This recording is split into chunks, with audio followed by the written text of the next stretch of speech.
অনুভূতি কখন বিবর্ণ হয়ে যায় তা সহজে বলা যায় না। আমরা মানুষগুলো মনে করি আমাদের আশেপাশে থাকা দৈনন্দিন যাদের সাথে মিশতে হয়, চলতে হয়, কথা বলতে হয়, এমন মানুষগুলো আমাদের সাথে একটু ভালো ব্যবহার করলে, একটুখানি আন্তরিক হলেই জীবন সহজ হয়ে যায়। সত্যি বলতে সব মানুষ নয়, তবে আমাদের জীবনের সাথে যারা জড়িত তারা যদি একটু ভালো ব্যবহার করে আর আন্তরিক হয়, তবেই জীবন সহজ হতে পারে।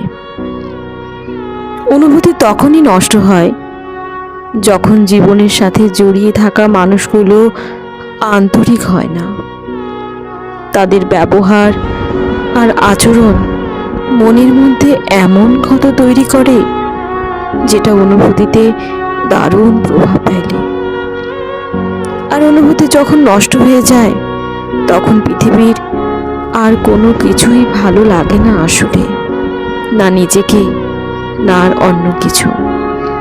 মানুষ আসলে শান্তি চায়। পৃথিবীতে মানুষের এর থেকে বেশি কিছু চাওয়ার নেই।